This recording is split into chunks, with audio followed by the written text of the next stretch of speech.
All right, folks. I'm just going to get started. First of all, some of you people end up on these calls all different ways. We have almost 100 on you of you here on already. So sometimes it's through Facebook, sometimes you're on our list. But who we are Retire in Panama. That is our company name. That is our name here in Panama. We offer tours of Panama, relocation tours of 12 people at a time, where we cross the country and show you every possible place you could want to retire in Panama.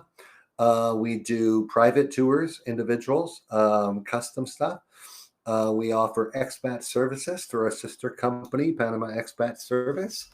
And that's everything from bringing your pets here, buying a car, getting your driver's license, all those things. So for those of you who don't know us and wondered, how did I get here? Somebody sent me this link. I just put our website in the chat. Okay. Hey, Margaret, November. So my name is Rod Larrabee. My business partner is Oscar Pena.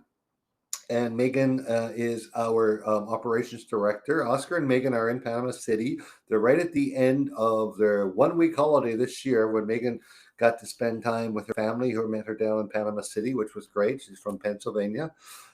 They will be joining us shortly on in the call here. So I'm going to be hosting the first part with our good friend Pablo Arias, who's just to the left of me right now, or maybe on the right, depending on what you.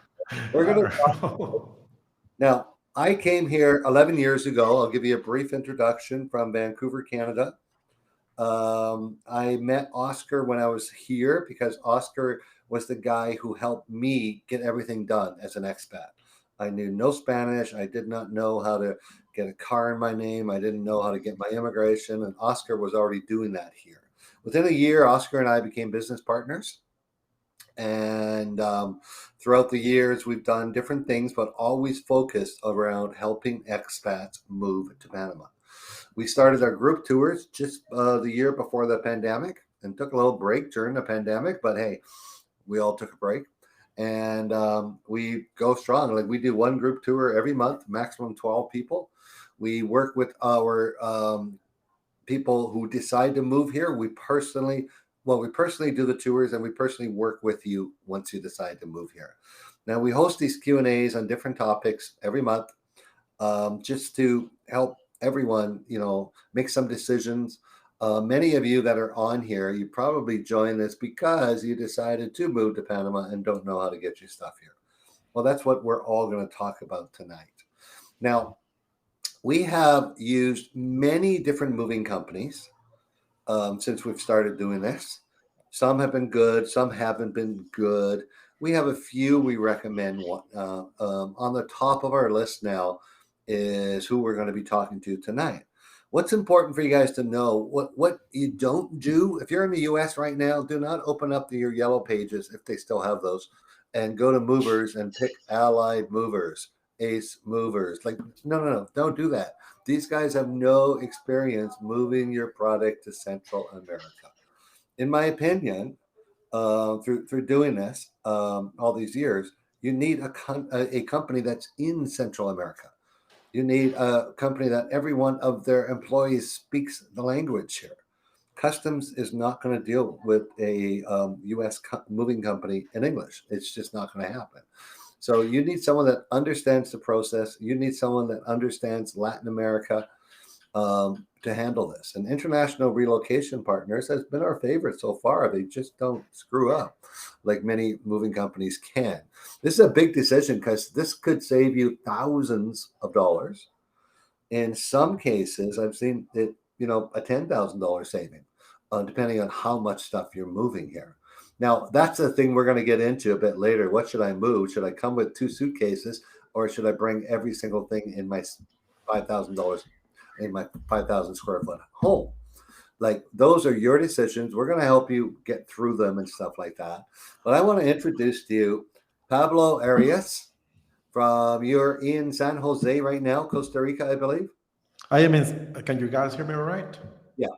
Okay. Yeah. Mhm. I am in the Central Valley in, it's called Central Heredia. Valley. I would Yeah. say 15 minutes away from the international airport in Costa Rica.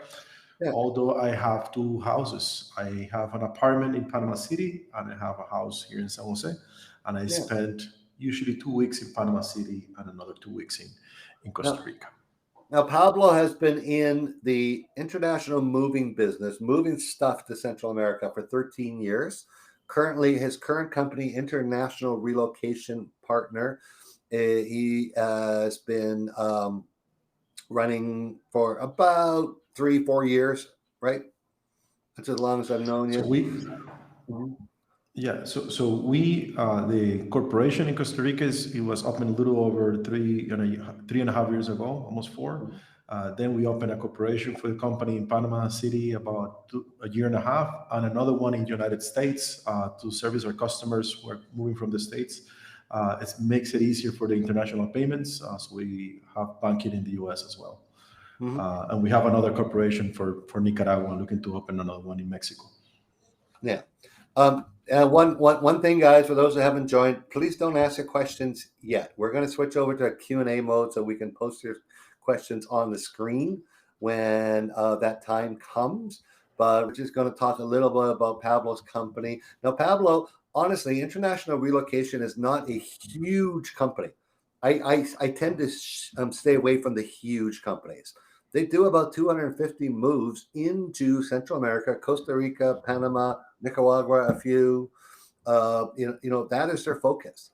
That is what they specialize in, and that's why we really like them. And a few years ago, Oscar and I actually met them at an international living conference, and they're one of International Living's preferred suppliers in the international move business into Latin America, which for me is, you might have your opinions on international living, but they do not let people be in their event who aren't reliable and trustworthy, because they have a reputation to uphold.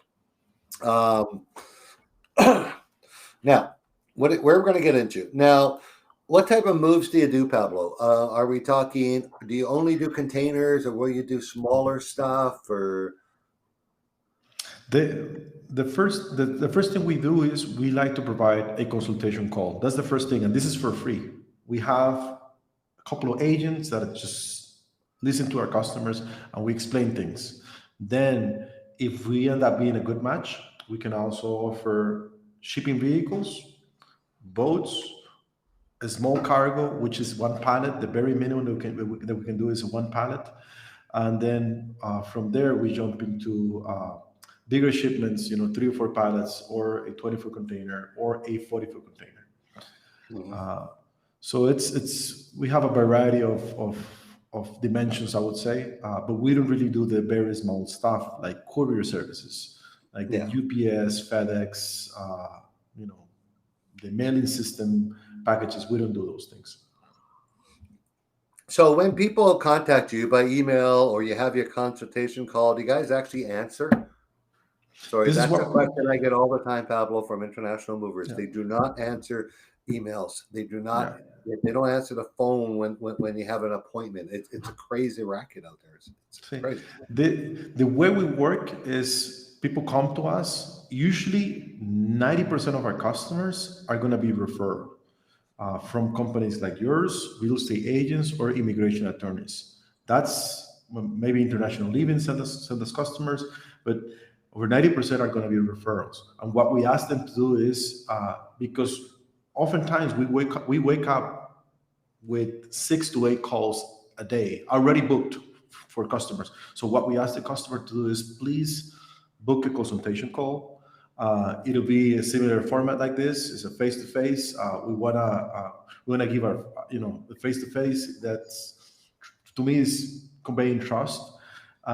And we ask questions about the shipment. It's interesting that uh, everything that you ship could have a different outcome. So we want to know, are you shipping just books or furniture or electronics? Or maybe you have an industrial machinery. And then once you add that, the process could change a little bit. So this is why we feel it's essential for us to do a consultation call, 100% of the times. A lot of customers will come to us, send us a message, or call us, and the first thing we're going to say, yes, we'd love to service you, but please book a consultation call, because oftentimes we are already in a consultation call. And like you said, we are not a large company. We don't have this phone booth with like 20 agents to answer all of the calls. So what we do is to keep everything organized, everything in one single place. We ask the customer to book the consultation. It's got a little calendar, and then fill out a form. This form allows us to prepare ourselves for the meeting. So before we go into any meeting, we are going to study your location. So you're coming from Hawaii. We're going to study the logistics from Hawaii, and these processes are changing all the time. Ports are going to change with the regulations. So before we go into a consultation call, I mean, we've done it a lot of times, but we know things could change at any time. So before we go into a consultation, we want to study a little bit that your location, your postal code, if you're close to what port, what will be the options for your dimensions, and then we go into our time we agree. So you tell us it's going to be tomorrow at 12 p.m. or whatever the time might be. We are going to be there. Unless something like crazy happens, we are going to be there.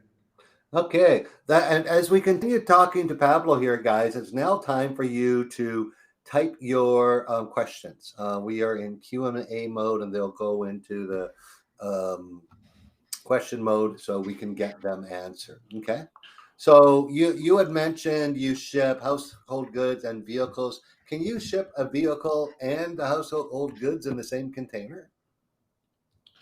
Yes, and I understand where you're coming from with this question, because oftentimes people confuses shipping an automobile full of things inside as a ro-ro service, which is a different thing. In a 20-foot container, the space within the container belongs to you. But if you put stuff inside of the vehicle, that could generate issues in the customs declaration. So you need to know what you're doing, or at least have a very detailed packing list stating what's in the container, the vehicle, and X amount of boxes or X amount of items. And that shouldn't be a problem. We're able to handle it. But if you do RORO, which is roll on, roll off, it's a different format where there is no container. You actually just provide us your vehicle, we coordinate to pick up the vehicle, and it gets loaded. We just drive it inside of a big vessel. That's not allowed to have anything inside of the car for security reasons. The railroad companies would not like things inside, because the vehicle has no protection other than the windows. So things could be stolen. Perfect. I'm asking some questions that came in just before, as our questions get loaded here into the Q&A. Please ask your questions in the Q&A section of the chat. And so I had another question.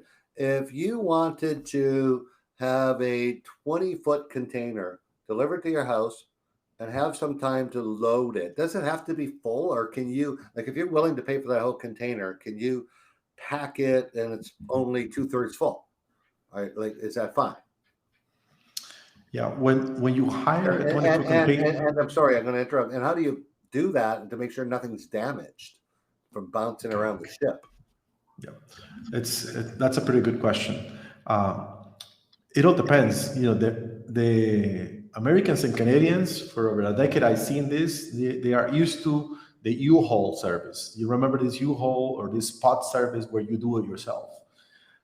So they always are looking for maybe saving some money, so I can load it myself, I can pack myself and load it myself. This is the U-Haul, type of service, and you can very well do that, but you need to know what you're doing, because oftentimes if you are not loading properly, things are going to shift or damage. Let's say you don't have even if you have a full container and you maximize the space, you need to know where to put the lighter stuff are going to go on top, the fragile stuff are going to go on top, the more solid pieces of furniture are going to be the first layer. If you have books, you want to have those on the first layer because those are strong and they're heavy, and you don't want to put books on top of everything because that could damage, and one of the boxes below could collapse. So you need to have a little glance and a little idea of how to do this if you're doing it yourself. What we do in the consultation calls is we go through these things for our customers. And before we go into the moving day, we could book another call so we can refresh everything and say, well, be careful with this, make sure you have the packing list. We go through everything because by the time you hire the service, it may be 2 or 3 months later when you're doing the shipment, you might just forget about something. So we'd rather do another consultation call just to go through how you're going to be loading your container. Mm-hmm. Okay, we're going to get right into the Q&A. Guys, if you look at your chat box, you're going to see a public chat and a Q&A mode. Please type your questions into the Q&A portion. Now, this question's been asked many, many, many times, and it is, of course, yes. Pablo, do you have any experience moving from Canada? Many, yeah. Yeah. Several shipments. We just did it with our client in December. So, yeah. So there is many. Then the other question that comes up a lot is, how did we book that consultation? Immediately after this call, as I hit end this call, there's an email going out to everyone that was on this call and everyone registered with Pablo's contact information, his email address, so you can contact them at their info email address so you can get that consult booked. Mm-hmm. Okay. Here is the question, Pablo. How long in advance before we want to move our stuff should we schedule the consultation call? As soon as the better. It doesn't matter. The sooner the better. Even if you're not ready to move, we want to give this. We provide these consultations as a service for the expat community. Oftentimes, the customer is not going to ship anything. It doesn't matter. We want to know you. We want to get to meet our customers and explain, answer their questions. And like I said, every shipment could be a little different thing. You can have a little different process, but we want to explain these things. I do it out of my heart, and I say this because when I first started doing this 13 years ago, I was receiving several shipments with issues that nobody could fix because nobody told the customer. So you hire a company in the US or in Canada that doesn't have a clue of what's going on in Panama or what's going on in the destination country. Nobody told you shouldn't be shipping your vitamins. And now your shipment is stock for like maybe $10 worth of vitamins. And you could have your shipment in stock for several months or paying a fine for not knowing what to ship, what not to ship. So at any time, please book the consultation call. Just look for whatever day is good for you, and we'll be happy to have the consultation call. Of course, things are going to change. If you're moving maybe next year, things are going to change. So we can do another call in the future, but we're happy to service you guys. That's very important, guys, because I've had a lot of companies that even companies we refer to people because I know they're solid movers. You don't get that kind of one-on-one video call with them until you've paid your deposit. Now, Pablo's willing to talk to you before you hire them. Okay, next question. Do you need to have a Panamanian cellular to ship, or is a Panamanian LLC okay?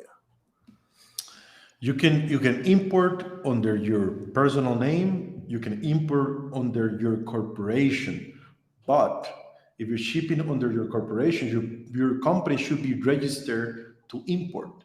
So it's an additional process. And this is something that we usually do not deal with. We deal with personal shipments.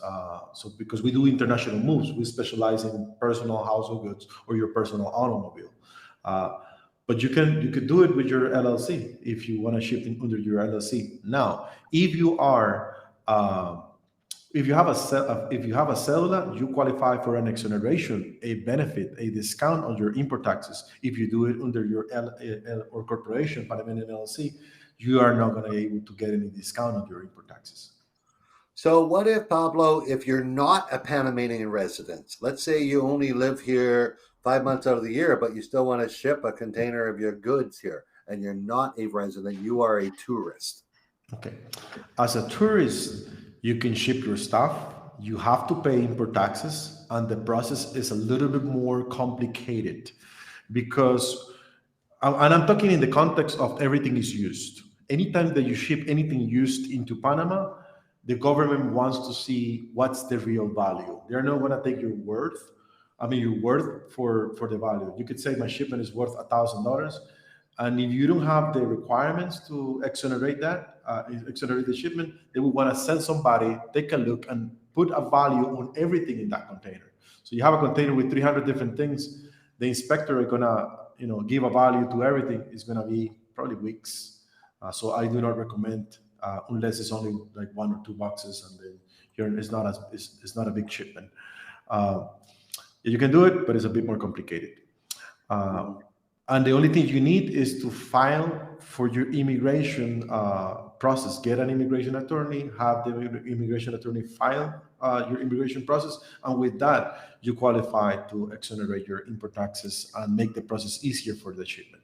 Yeah, I wanted to bring that up because I'm sure this is asked many times. If you're in the process of the pensionado visa and you want to take the advantage of no duties on your shipment, you don't have to be complete with that process. You just need a letter from your lawyer saying that you're in the process. Is that what you're saying? So there's a few things that you need. That's one of them. Mhm. One is, and I tried to write it down, but I think it looks backwards because of the camera. You need Yeah. you need your passport, a copy of Oh, your it's good there. passport, and also a notarized. It has to be a notarized copy of your passport. And there are some ports that will require for you to ports or terminal that will require for you to present the original passport. And a lot of people, freaked out. They don't want to, I'm not going to give you my passport. That's a normal. You're afraid, right? But that's customs. Oftentimes, will depending on the terminal, will require for the original passport to be present to get the authorization. So, passport original passport. The immigration status is a document that the Department of Immigration in Panama will issue. It's free. Your attorney just have to ask for this, and a letter from your attorney stating that he has filed immigration for you. And this is for household goods. For Household good. the vehicle, if you're shipping a vehicle, you must have your card, your residency card, your Panamanian ID card. So your immigration process has to be finished before you get the tax incentives on automobiles and boats. Perfect. Okay. Okay, you guys, as I mentioned before, the Pablo's information will be sent to you as soon as this call is done. Anyone asking questions that aren't related to moving, they will be answered later on in the call. Has my question been overlooked? Don't know. I don't know what your question is, David. We have many questions, so maybe we just didn't get to it yet. Again, can't answer that one. Smallest amount. The smallest amount, Pablo's already answered this question. 1 pallet. And somebody asked, what is a pallet? A pallet is a piece of wood, preferably plastic pallet. If it's wood, it has to be an internationally treated type wood. And the size is 4 feet by 4 feet by 5 feet high. That is his smallest. Am I right? That's correct. Okay. So that's an easy one. See, I answer questions fast because we always get to the end of this call and there's 30 more questions. Yeah. So that's the smallest. List of things. This is good. This is good. I like this. Is there a list of things? Do you have a list of things that you should not ship? Yeah. A list of things that will get you in trouble. All right. Right. For once again, this is for the context of you are actually moving. This is your household goods. So you have to remember we are applying for this exoneration benefit for household goods. So keep it under household goods. Do not bring any food, any creams, any.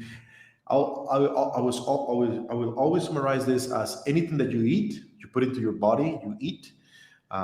Any product of consumption. If you eat it, uh, then it's not household goods. This is something that it's classified as it's different. It's aliments, it's food.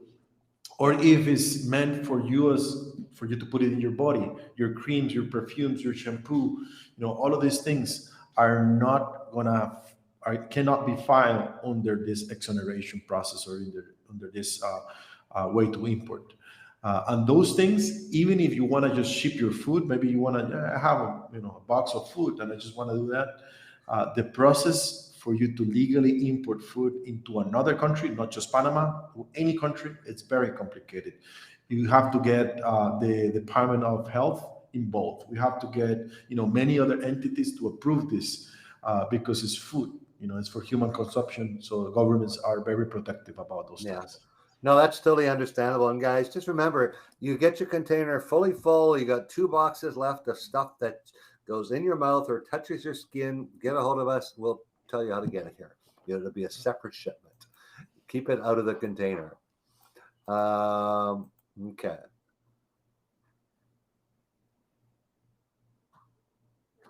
Okay. Question for shipping an 18-foot center console trailer from the U.S. with a 42-foot boat. That's You a got big it. shipment. I know, like 42-foot boat. That's not going to fit in even No, in no, a no. high speed. This Well, type of shipping, like it'll this just type, hang out the back end. yeah.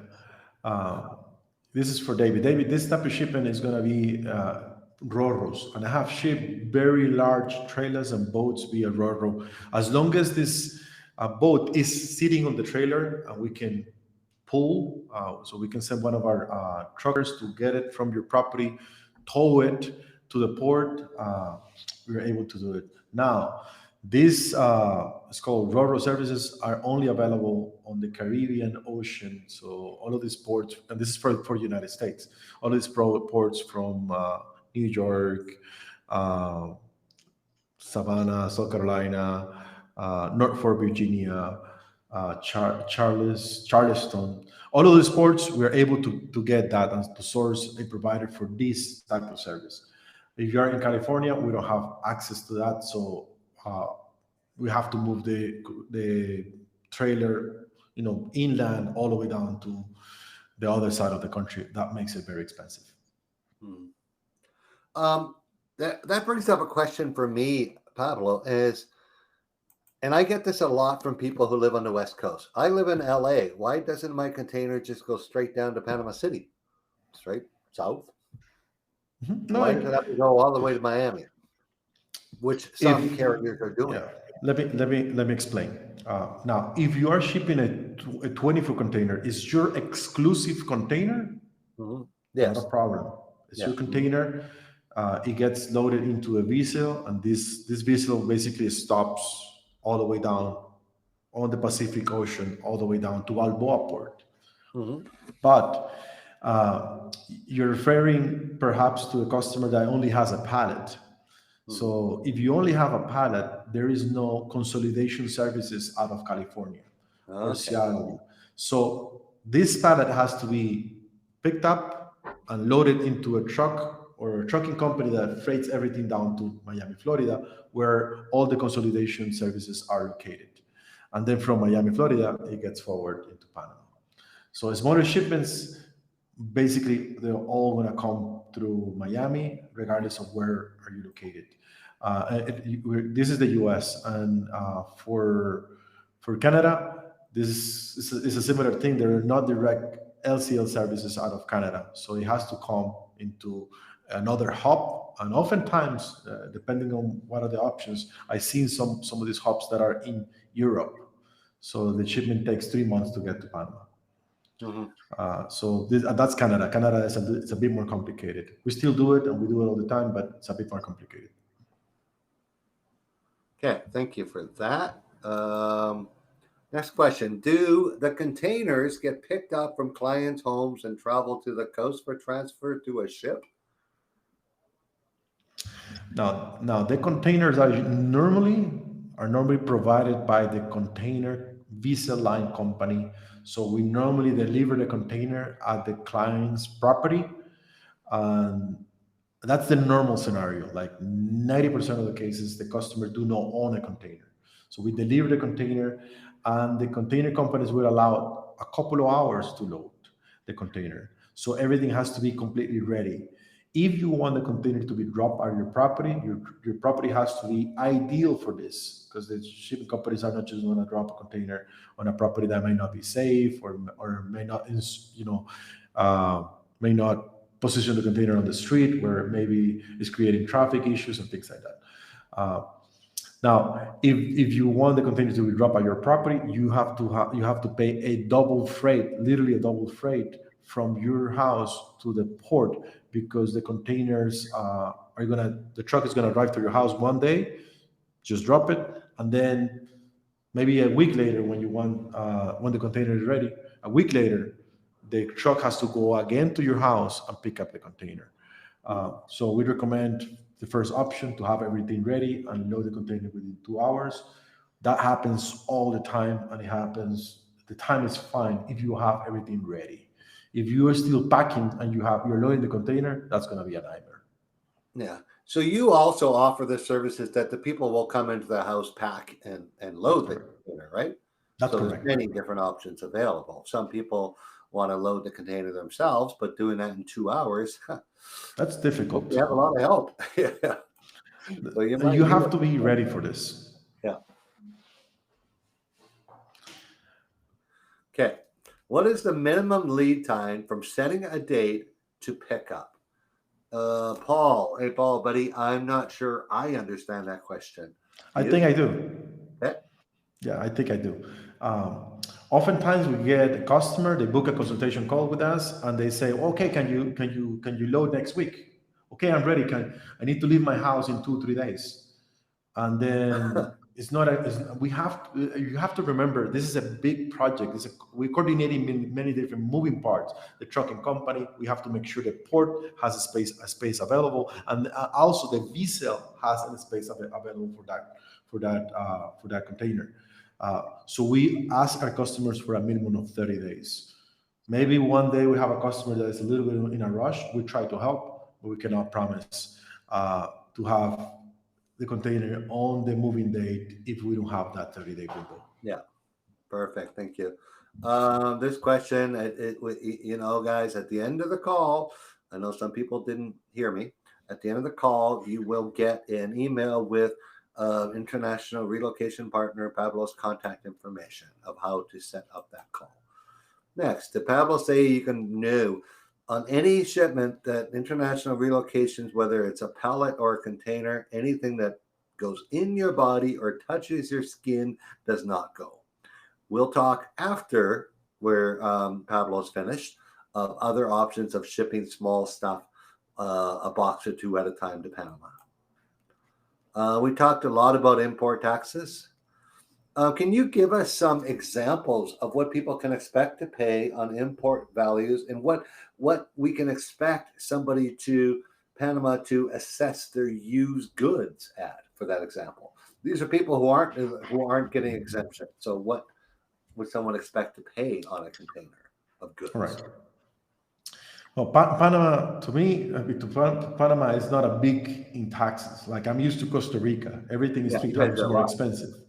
Yeah, By the way, everything is three times more expensive, yeah, in Costa Rica. If you're shipping your person, I mean, if you're shipping, and you're gonna have to pay taxes because you don't qualify in any of this.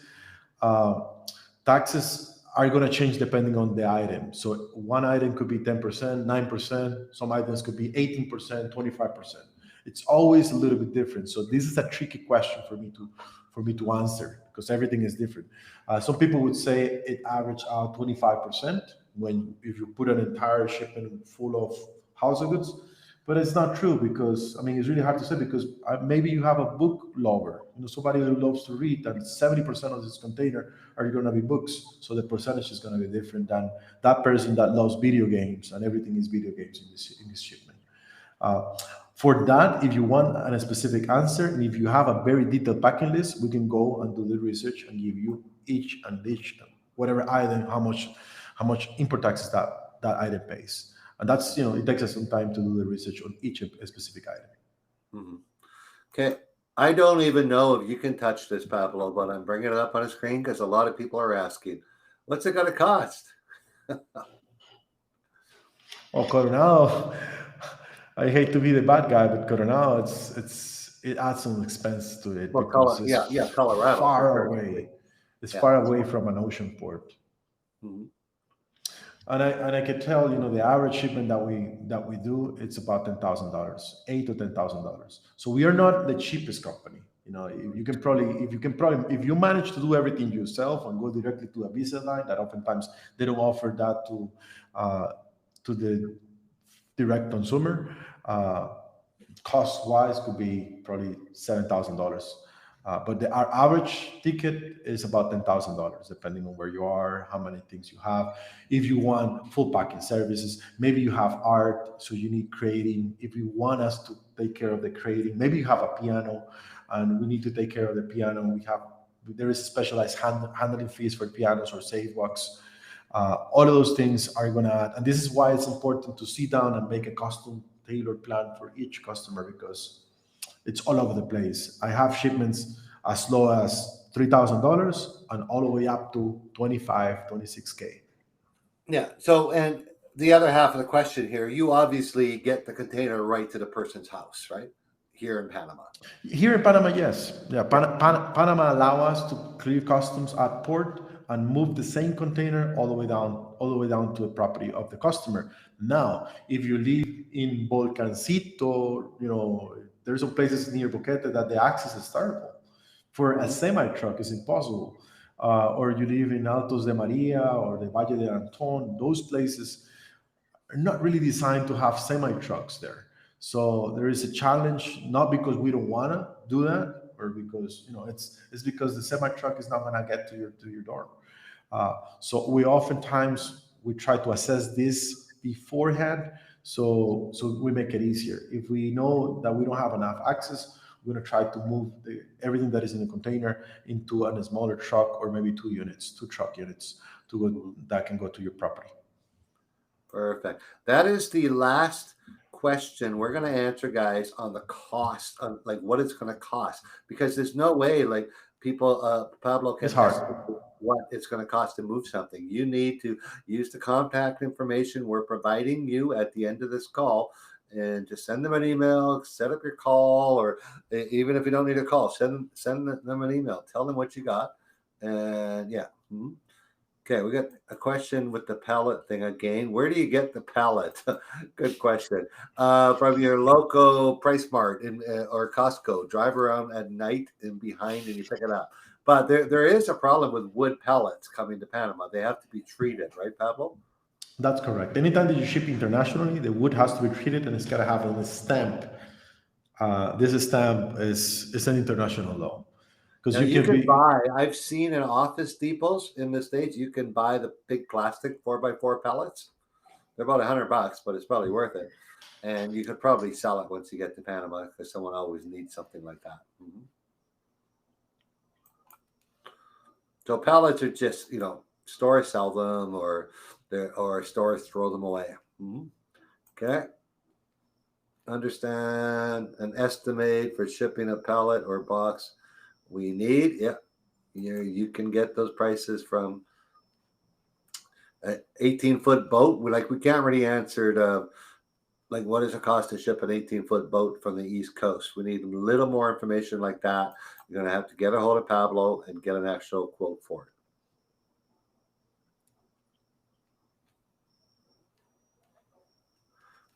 Yeah, again, we're not quoting on here everything. Because that's a really difficult one.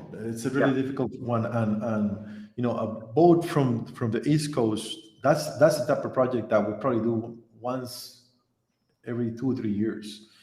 The last one I did was from Baltimore, so it's a completely different animal, different scenario, and these rotor companies will charge for the dimensions of the boat. So the last one I did it was a different size. So it's impossible. I have to every time quote, and it's not something that we do very often. We do, but it's not very often. So I have to really get your zip code, your postal code, get the dimensions, get everything, and then we go to work and we do the due diligence for you, and we explain this is going to be the process, how much this is how much it's going to cost you. We do all that for the customer, but we have to have otherwise we'll be just making up numbers. Yeah. Okay, this is a good one. What if, or can you purchase the container yourself, and then the shipping company has to pick it up? My concern is it's seaworthy. Like how do you know? Yeah, it's important. That I was gonna say that. Yes, you could if you own your container, by all means. But there are a few challenges, and also we have to look into what is your location.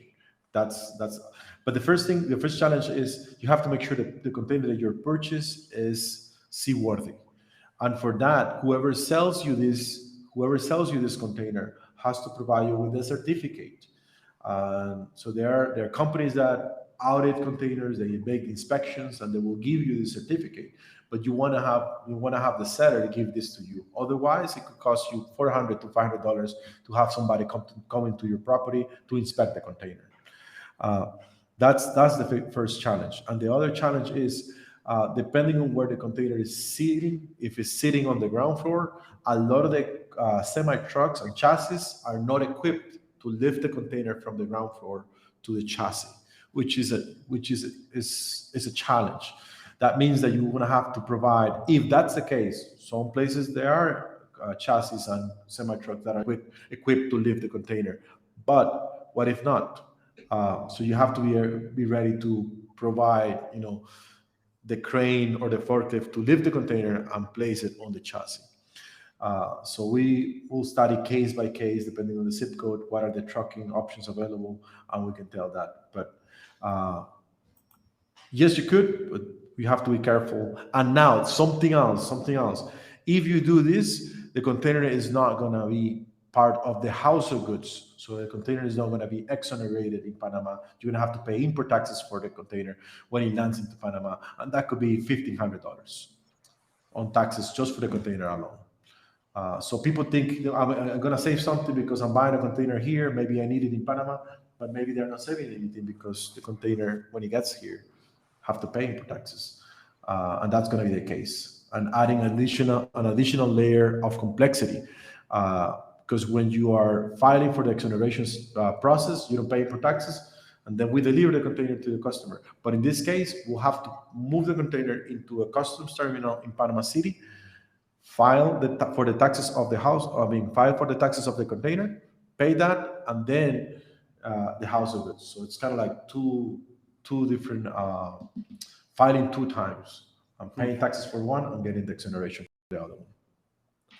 Okay. I don't know why these didn't go into the Q&A, but I have somebody that has all their stuff in a storage unit.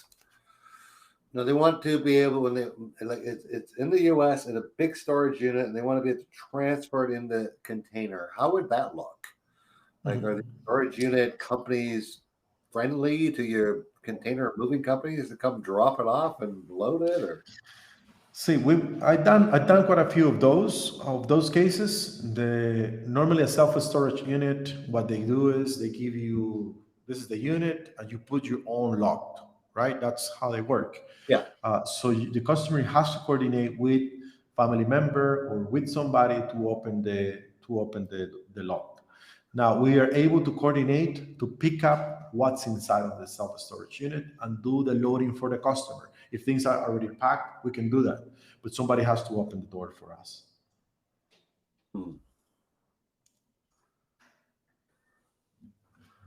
Okay. What is the minimum lead time? I am going through, sorry guys. Now, you guys can tell, for you guys that know us and attend our Q&As, you'll notice that Megan's not sitting beside me coordinating this whole thing. So they'll be on shortly. They're just getting back from the airport.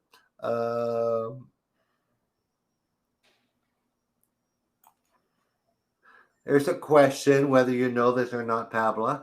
Pablo, is a Panamanian citizen returning to Panama with household shipments allowed to ship one vehicle with no import tax? No. They're The Panamanian citizen returning, it's allowed to ship their household goods. Household goods, they can. Household goods, and they get an exoneration. And they need to prove that they have lived abroad for at least 2 years. So bring their medical bills or anything that can show, maybe your driver license. We need 2 ways of proving that. And they can exonerate on the household goods, but not the vehicle. Yeah. Okay. Sorry, guys, it's taking me so long. There's a bunch of questions in here that aren't moving related. So if you guys have any last minute questions regarding moving your stuff to Panama with an international relocation company, please ask them now as I finish going through all the questions to make sure I didn't miss anything. Again, we're not giving prices out on the call. That will come in the information right after this call when we give you Pablo's contact information. Can the container be delivered to a storage unit in Panama? Well, Hector, first of all, that depends on whether or not you can find a storage facility in Panama. They're not as popular as they are in the US. But would that be a problem? Like drop the container off at Cherokee Storage and somebody unloads it? There is a few options for that within Panama City. There are quite a few, but this is Panama Yeah, City, right? yeah, in Uh, the actual city. there Yeah. is another one in Coronado, which is Bodegajes. It's called Bodegajes S.A. They also have a branch in David, and then Chiriquí Storage. It's another one. Depending on what you bring, you might want to look for climate control as well. Yeah. Uh, Depending on the things you have on where you're going to be living in Panama. There, we can coordinate that as long as somebody is there to open the self-storage for us to make the delivery. Yeah, outside of Panama City, there's limited options in storage facilities. I recently saw an ad at Cherokee Storage in Cherokee Province here between Boquete and David, and they offered a climate controlled space, which means that they put a dehumidifier in the space. So they just plug in a dehumidifier in the it's open, like all the units are open. So it's but Panama City does have some options. Kevin and Tiziana, are the pallets built with cardboard boxes or does it require a plastic containers? Like if you build a pallet, can it be with cardboard boxes and then shrink wrap or? Yep. Yeah, it's of course, it could be pallets, is the wood pallet or the plastic pallet 4x4, right? And then Yeah. on top of that, most people would just put the cardboard box one beside the other one and build a pallet, build this cube, and then get stretch plastic wrap around it, and also plastic tie that holds everything together to the pallet. Some companies will, depending on your location, some places will offer wood crates, small wood boxes, but that's not available in every location, and also that's more expensive. And if you have plastic bins, that's even better. That gives a little bit more protection to the shipment. Yeah, like plastic totes. Yeah. I've seen somebody recently, Pablo. They had a plastic pallet, and they had this like really thick cardboard, almost half an inch, and they had a base on the pallet and cardboard and a lid, and like Mhm. 4x4x4. I don't even know where they got it from. I would have to ask them. And all the stuff went inside there. Yeah. Like depending on where you this could be different on every location. Let's say you are in Miami, perhaps you're gonna find that. But if you're not really close to a bigger city, you might not find it. The shipping is gonna 9 out of 10. The shipping is gonna be fine with good cardboard boxes. Put on top of the other one and make the cube. Yeah, And then to protect that, some companies, depending on the location you are, has an additional layer of cardboard that is thick. That brings an additional protection. yeah. But not necessarily. Many shipping companies just grab the pallet the way it is. They use a forklift, they move it, they put it inside of the container, and when it lands into Panama, all of the other shipments are going to be also in pallets, and they're going to have, they're not going to be mixed. They're going to be, each shipment is going to have a pallet, a label, and that's what it gets. That's what it gets to Panama. When it gets to Panama, that shipment is going to be separated from any other thing, and we just file customs for that, and then we get it into a truck, and then we make the delivery to your location Okay. in Panama. Got a good question from Mary that we haven't talked about here. How are the goods insured? That's a good question. Insurance is an option. It's an option. It's not included on any service, and this is a very complex industry because you are dealing with the mover, the trucking company, the container company is another company, then the port, then the vessel line, the big boat. So there is at least five to seven providers, and not of them want to be responsible for the shipment. So the only way to ensure you're gonna get your things uh, and you're gonna be protected is by hiring insurance services. And we have a couple of insurance companies that are US based, and they have an additional it's an additional cost. It costs between 2 to 3% of what you declare the shipment is worth, and they have a deductible. Uh, so it's important. We can help coordinate, and we use insurance companies that are U.S. based. Yeah. And I've got another question here that I'm still quite unsure of. How is the value of the household goods determined? Does it start with the person shipping saying, "Hey, I have $6,000," or like where does that number originally come from, Pablo? Okay, for insurance purposes, No, for customs and declaration purposes. yeah. Yeah, but let me just say that because I want to make the difference. If you are insuring your shipment, you can declare your shipment and pay for the insurance, whatever amount you want. For customs, uh, if your shipment do not meet the exoneration, if you don't have these documents, uh, customs will have somebody that will go and check on your things if they're used. They have an appraisal, and we have to set up an appointment with the appraisal, take the guy to make an inspection on the goods, and that's an nightmare. It takes forever. Yeah. If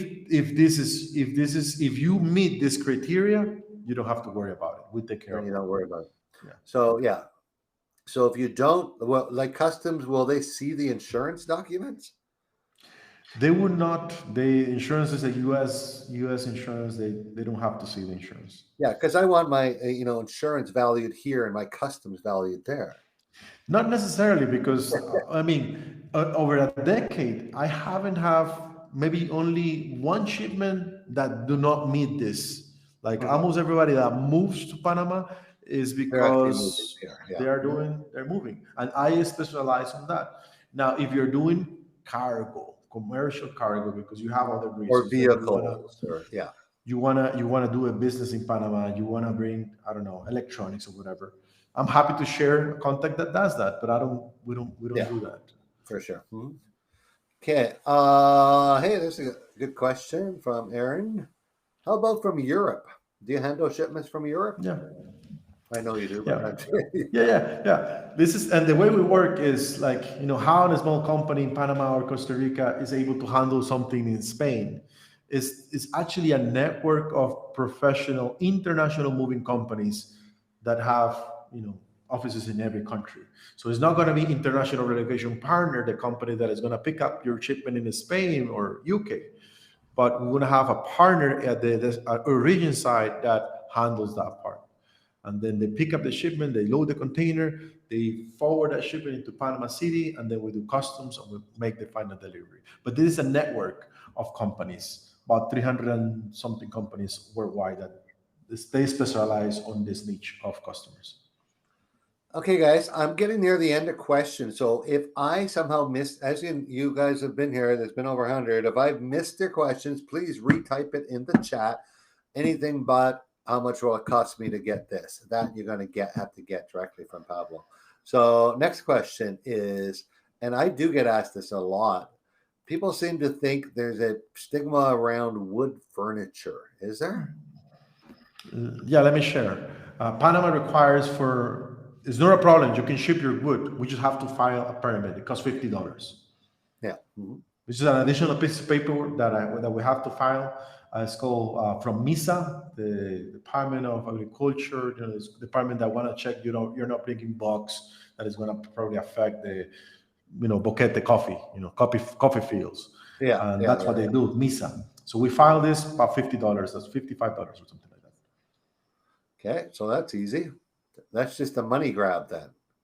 It's an additional piece of paperwork. Okay, I got someone that has several thousand volumes of books. Do they they're asking if they need to be categorized, or can you say I have 2,000 books, 2,305 books? No. We just need to know how many boxes of books. Just how many boxes of books. That's it. That's your answer, Aaron. Hey, I would like to meet you when you come here. I do a lot of reading. I have thousands of books myself. Do you ever deliver to Bocas del Toro? Yes, you do. That's a difficult one. when you're on your way there. Those projects are hard. Any special requirements getting stuff over to Bocas? It's pretty much the same thing, but the final delivery, or what you call in shipping, is the last mileage, the last mile to make the delivery. It's a little bit tough and it's expensive. There's a little cargo boat that it could be used to move golf cars and on a small move. I think it's about $150 an hour if you live on one of those houses on the ocean, right? You have to have a special cargo boat for that. But how So do you get the there's container there? Like a 40-foot container? there's a couple of ways. Out of Florida, there is a visa line that does that shipment to Almirante, and from That's Almirante you get Boston. it. Yeah, we get it unload, and we use the service provider to make the last delivery mile, which is like 150 just to use this is a special boat. Or depending if you're in Europe, the shipment has to come to Panama City, Balboa, or Manzanillo port, and then from there we inland that all the way down to Almirante, which is Perfect. a long haul. Couple more quick ones. Do you use your own boxes? Like, do you have a service that goes that far that the company will bring the boxes to pack the house? Yep. Yeah, it's not gonna be my boxes because remember I'm based in Costa Rica. Yeah, or you're in Panama, Costa Rica, but it's but going to be somebody in our that area. network of agents they have, depending on the service. If you just want the container, we just coordinate with the visa line with the shipping company to position the container at your property. If you want a full professional moving services, full packing services, we have other agents. Those agents provide moving boxes, bubble wrap, everything. They go to your house, they spend 1, 2, 3 days packing everything, and they do art, they do pianos, they do safes, they do the big hop top. So it's just depending on what you want, and of course if you want a professional mover that does all that could be more expensive. Yeah, I would like to move my safe full of gold here. No, just kidding. Uh, I get asked this a lot, and honestly, guys, I'll be honest with you. I moved with 2 suitcases, so a lot of people seem to think they get so stressed because they think they have to sit down and make an entire spreadsheet with every box number and every item in that box. Do you have to do that? No, for Panama it's a bit more simple. There are some countries that they this is needed. Mhm. So, but Panama, a general packing list. So, box number 1, general label for that could be books or kitchen or clothing, or a Perfect. general description will be fine. Okay. All righty, guys. We are moving in. Don't anyone go yet, because we are moving into the last 30 minutes of our call where we're going to talk about moving a box or two of stuff, like some small shipments, how to do that, and general questions. And Oscar and Megan will be joining us here. At this time, we're going to say goodbye to our good friend Pablo. In the last year or so, he has become a good friend. He hangs out here in Boquete every time he visits. We And try to. really, we've used other companies in the past, and right now, International Relocation Partners is at the top of our list. Thank you. So look, this call ends at about 8:30 Panama time, so 9:30 New York time. So you will get an email within minutes of that will have Pablo's information. So he will, um, don't phone him in the middle of the night or anything like that. So, but there is a place, his email, which he will get to his team, his website, which he can fill out a form for you. Those of you impatient, I'm putting it in the chat right now. And yeah, so we thank him for coming here and answering all these questions. And wow, there was a lot of questions, Pablo. And Yeah, you were I like to thank you for the opportunity, and I like to be really honest about this. This is a project. Whenever you are doing this international shipping, I know you guys are used to probably hiring a company in Miami that can ship you things to I don't know, to Texas, and that's a kind of like a smaller project. For an international shipping, this is a project, and there's a small little things that you just don't know, and this is why this consultation call is important for you to know and understand everything. Oftentimes, we talk to 10 people, 8 are not going to ship anything after we finish with the consultation, and we don't want you to ship your things if this is not for you. But if you want to go to the trouble of doing this project will walk you through this process. Now, I like to say, with this so many providers that we have to coordinate, things could happen. My personal approach to this is, if something happened and we're responsible, we try to make it right for our customers. I think that's the difference. Most people, because to me, it's a business, yes, but it's not just about money. It's about, this is like my legacy. This is important to me. Whatever I'm doing, I want to have a good name, a good reputation, and this is why we're doing this. This is why we like to connect. We like to visit you in person, or oftentimes I try to schedule the deliveries where I'm able to make the delivery myself, and I have a team behind me. We're a total of, we're now 6. So they do all the hard work, and I just show up on the delivery day. But he shows up driving the truck with your container behind him. I used to do that, though. I used to do that, Rob. Yeah. And I'd like to give another email for that to make it easier, which is Panama@internationalrelocationpartner.com. I will change the email that goes out shortly to that. Okay. That's better. It goes directly to our agent that is in charge for all of the Panama shipments. Perfect. Okay, Pablo, thank you very much for joining us. I'm going to bring Oscar and Megan on the screen now so we could carry on with these wonderful people hanging around to get information. Thank you very much. Thank you. Bye-bye. All righty. Bye-bye. Oscar, Megan, come join me. We got to chat. We're having a great call so far. Woohoo, Megan. Hey, Rod. How's it going? Good. We're Notice great. I'm all red and sunburnt from the jazz festival. Oh, yeah. We got some good sun, too. We were just in the islands this weekend, back in Panama City, and we'll be heading back to Boquete tomorrow. Oscar will be right in. Perfect. So we're going to talk now, guys, about moving some smaller moves. Some of you guys were like me. I'm bringing 2 suitcases and shipping 4 boxes later on. Well, we don't need an international relocation company for that. There are many companies in Panama, freight forwarders, that work out of Miami, that give you a Miami address and send their product here. But for that, Oscar. Hey, everybody. Hey, buddy. Hey. So these freight forwarding companies, you probably know some of the names: Mailboxes, etc., Airbox, Red and Blue, Servitechnics and Boquete. Like, all these guys can move your stuff on sea freight, which is much cheaper than their typical $4 to $5 a pound air freight. So that's how you're going to move that stuff. That's how you're going to move all your cosmetics and anything that could be considered food. You want to keep all that out of your container, or your container is going to go sit in customs for 3 weeks, as Pablo just told us. So there's a couple options. Most sea freight, most of the companies throughout Panama City, Chitre, Pedicee, Coronado, they use companies like I'm trying to think of the names.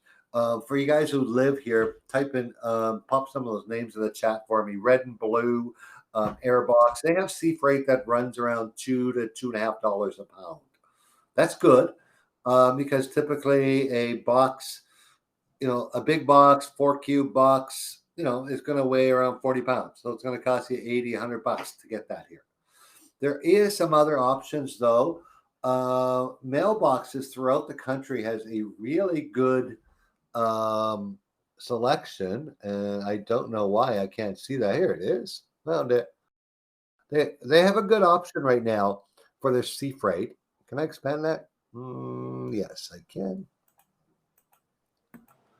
So, Mailbox, etc., is throughout our country, and if you have heavy stuff, for example, I'm going to give you a perfect example here. I had a customer give me ship 10 cubic feet worth of tools and kitchen appliances.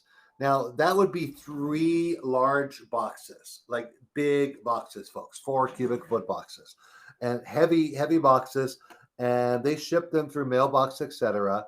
Their 10 cubic foot rate is $12 a cubic foot. So that shipment cost my client $120. But those 3 boxes weighed $200. So if you would have shipped it by some of the per pound guys, that would have cost you $450.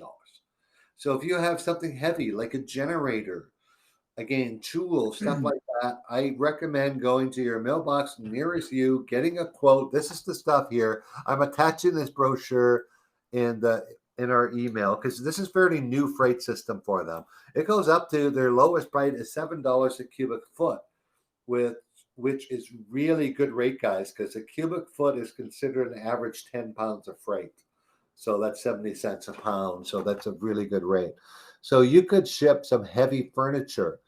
You could ship like generators, tools, all your kitchen countertop stuff. But if you're shipping pillows, you wouldn't want to pay $40 to ship 2 pillows. You want to ship those by the per pound guys. In Boquete, we like Server Techniques. If you guys need some contact, please, like who to ship the smaller stuff. It's a simple contact us on this page and we will connect you to the best person in your location to ship these smaller freight guys to. Yes, we will. Yeah, there's That's how you ship the small stuff, guys. in the What's that? Azuero Peninsula. I think it's called Oferta, Azuero, something like No, I that. was trying to think of the name. Who's in Tennessee right now? Anybody on the call that can tell us who to ship in Tennessee?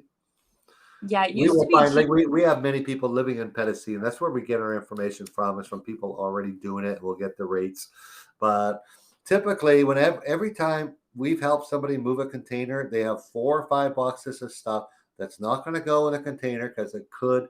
Yeah, offer net is I've heard of them in Tennessee. Make sure you ship sea freight, not air freight. Otherwise, you'll be paying $4 or $5 a pound. So there's always people that have a few boxes left over after the container stuff. They didn't. A guy like Pablo warned them, don't put this on your container. This would just cause problems. So and then down the road, when I order stuff, I just ordered for a friend of mine here an inverter. It was 10 pounds. Well, I used the sea freight, so it takes 10 days to get here. It's not a big deal. It's half the cost of air freight. Okay. So Oscar, Megan, what else do you got? I had a bunch of questions that are mixed up. It didn't work for me, Megan, because I didn't have your help and I got lost in the questions. So it was kind of confusing. I forgot how people tend to ask questions that have nothing to do with what we're talking about. That's fine. Okay, I'm going to get past the hellos again, and then I'm going to put the questions up again.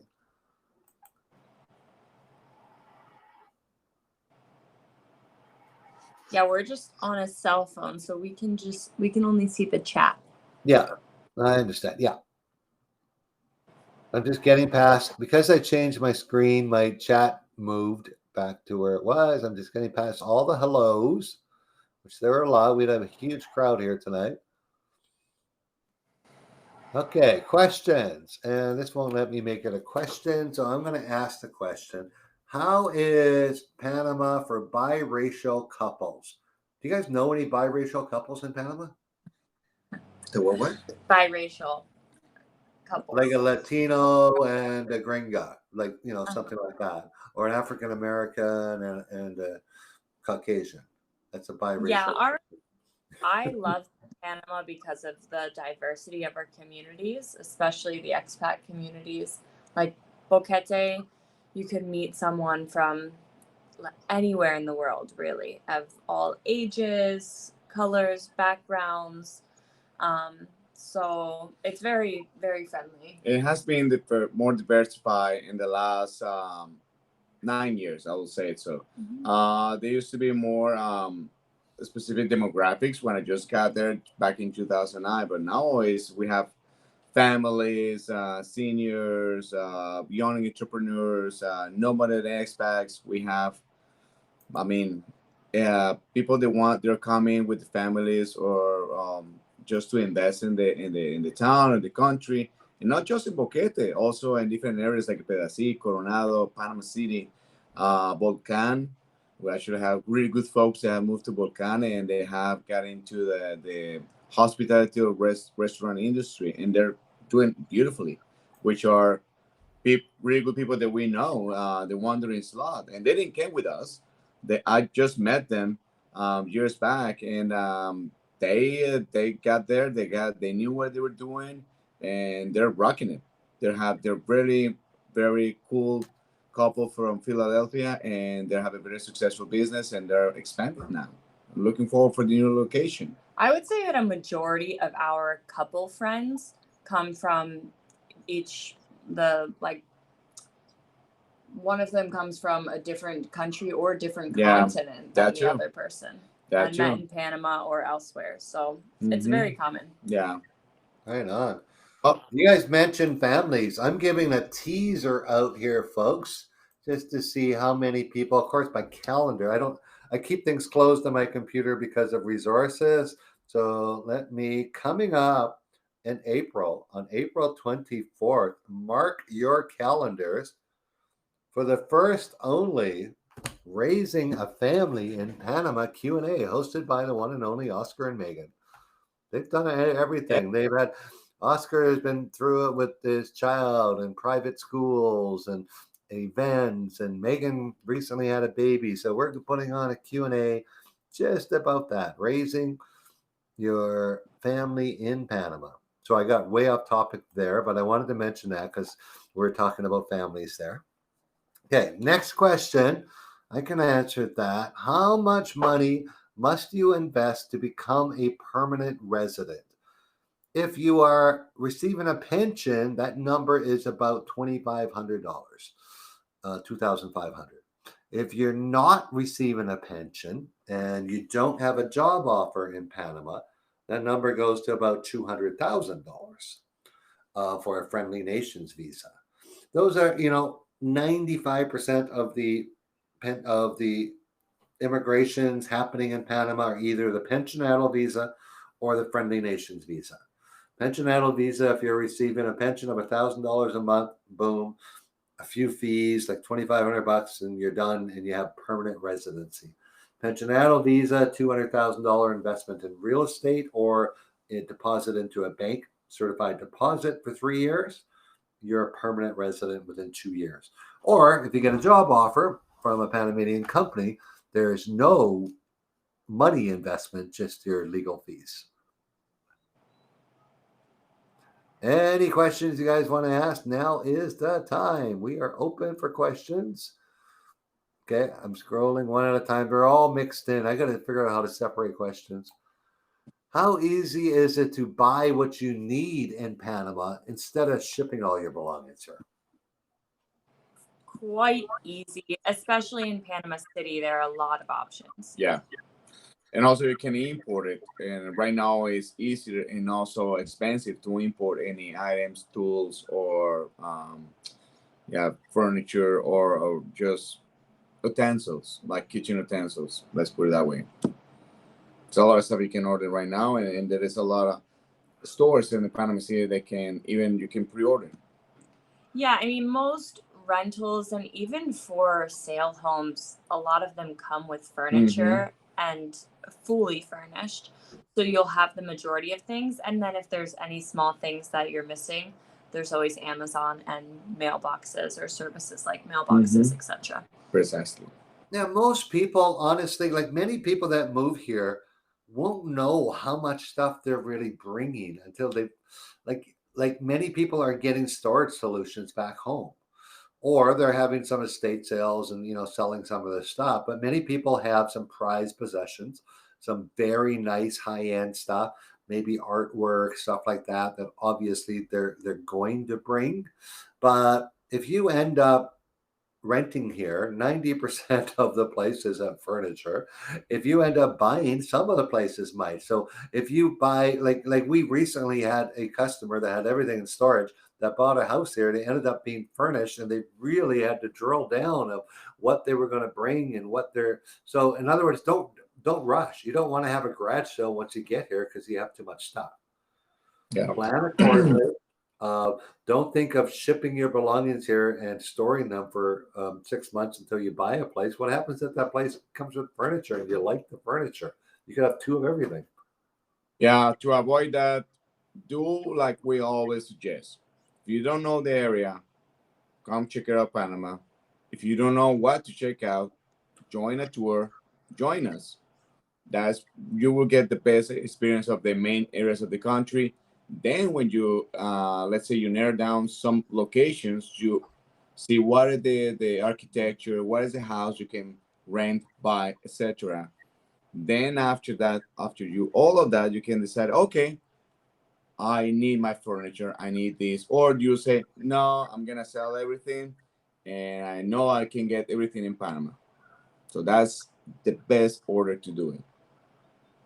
That's it. Like, I think now I really, at the beginning, I felt kind of lonely because I was trying to introduce you guys, like really Oscar and Megan. There's everyone's staying on this call. No one's dropping off. Please tell them who you guys are and what we actually do. And I'm going to finalize the last of the questions here. Yeah, sure. So last call, guys, to type in the questions as you're listening to these 2. Yeah, I'm Megan. I'm originally from Pennsylvania. I came to Panama in 2018 as a Peace Corps volunteer. And towards the middle of my service, I met Oscar. And when I finished, I stayed and moved to Boquete with him. And now we're married and have a little baby boy. And I used to go on tours and help lead tours. Now I do more of the operations and logistics of our relocation tours. And Oscar can tell you a little bit more about those because he leads them. I'm Oscar, and I'm originally from Cali, Colombia. I've been here in Panama since 2009, like August 2009. Before that, I was in Costa Rica for 3.5 years, and I have a background in hospitality and hotel industry and also restaurants. So I have an extended background when it comes to tourism. I have lead other kind of tours like adventure tours. I have done training for civil defense in Panama. So besides the knowledge and the experience, I do also I'm consider myself an expat, but I'm like the one connecting the bridge between Latin America and North America. So through my background, I have to learn how to work with North American customers and also European. And since I'm a Latino from Colombia, which we're not that different from Panamanians, I'm able to understand very well as one of their own and connecting to make sure Panamanians perceive the best way and also North Americans or other foreigners appreciate the best ways possible this culture. So I'm the one I can make sure you guys are enjoying the culture of Panama while you're checking this country with us. Also, I'm a jack for all the trades, so That's right. From Jana and Paul. Small shipment handler in Porto Lamulas. Great question, Jana. I actually have somebody. That's the second time I had somebody message me that privately. I know a lot of people are using David, but who wants to go to David every week to pick up shipments? So I have somebody that's lived there for many, many years. I'm going to contact tomorrow morning and find out who they're using to get their shipments. You can bring additional luggage in the airplane, guys, but it is many dollars a pound. It's just, I like to tell people, hey, this is one of the biggest moments of your life. Fly first class, splurge on that ticket, and you can bring 3 75-pound bags each. So that can take care of a lot of the stuff you bring in. Now, as far as, yes, you can bring 4th, 5th, 6th, and 7th bag if you want, but you're going to be paying $4, $5 a pound for that. And it isn't worth it. So, and using one of these freight forwarders out of Miami, I'm sorry to the people that live in Seattle because you got to get the stuff all the way to Miami as opposed to the Orlando people or the Miami people. Yeah. All righty. What other questions? What petty theft during shipping in Panama? I have yet to hear of that happening to anyone yet, of stuff missing from theft. Oh no, There was one. It happened in Canada before it got to the actual trucking company. But he actually here, no, I just haven't heard of that. This is not Guatemala, Nicaragua, sorry to say. Our ports are very controlled, extremely high security. Um, I don't think you really have to worry about that. Okay. Sharon, can you start a business and work while you're waiting for your friendly nation's visa? Well, that's not a method to get the friendly nations visa. The only method for working on a friendly nations visa is being hired by an existing Panamanian company. That Panamanian company must have what they call a profile in Panama, meaning they've been in business for some time, have employees, file Social Security and stuff like that. So the old, if anyone is telling you you can open a corporation and hire yourself and get a friendly nations visa, that's a scam, folks. You risk spending a lot of money on lawyers not to get a visa whatsoever. So don't even try that. So there are some business visas here, opening a business, but they're running still around the $160,000 investment here. So there is no cheap way. There is a digital nomad visa. It's not permanent residency, unfortunately. It's only 18 months. We are very close, like months away from finding out if they're going to allow that to be continually renewed. So, because I know some people that went that method, it means if you work remotely for a company or have an online business and you make X number of dollars, I believe it's 36,000, you can stay in Panama for up to 18 months, which allows you to get a driver's license and be legal here. But that visa is barely 18 months old. So we don't know if they're going to allow people to continually renew it and make it permanent at some time. So we're still waiting for information on that. Okay.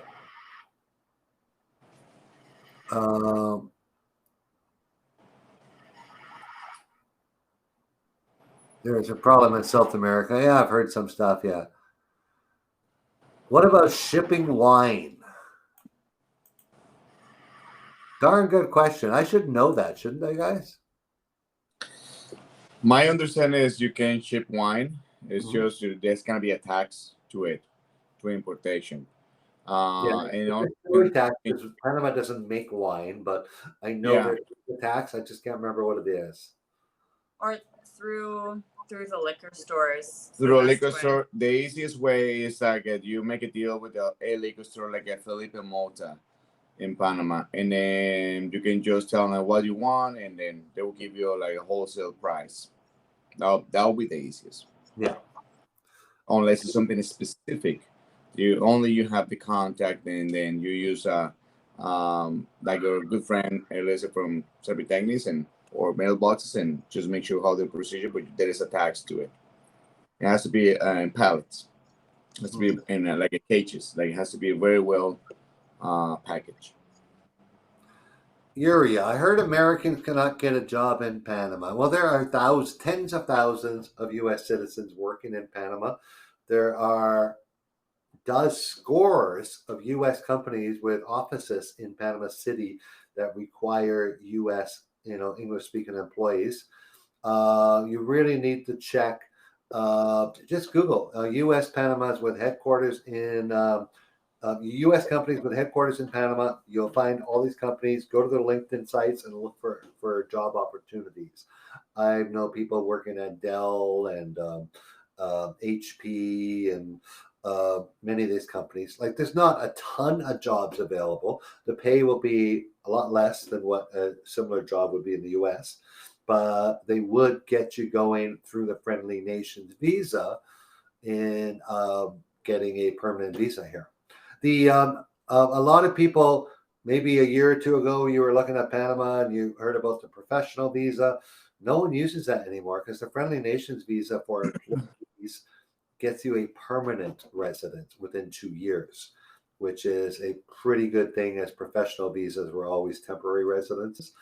There is a lot of computer programming happening here. So there's a lot of security and programming companies. So if you're in that field. There again, find the LinkedIn profiles of the companies that are down here. Do a bit of research and look for the job opportunities. You'll also what has a whole section on Panama. What's the big? Oh, my mind went blank. Job seeking site. Number one job site in the world, guys. Help me out here. Got 3 people asked about jobs here. Indeed has a Panama site. So Indeed Panama to look for English speaking jobs. All righty. Who's got last minute questions before we close up for the night?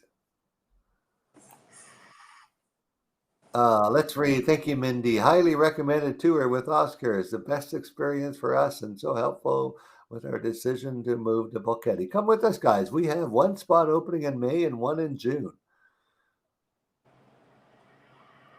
How to use Uber service and how the transaction goes to my Uber account. You guys are in Panama City. I'm sure you've been in many Ubers this week. Well, yeah, the same way it works in the States. You just set up the app with your credit card and say, pick me up at my location here. Yeah. And if you are from other country like United States, you want to make sure that you have data on your phone in order for you to be able to see, hire the service, get updates, where is the service coming and everything. That's the only trick.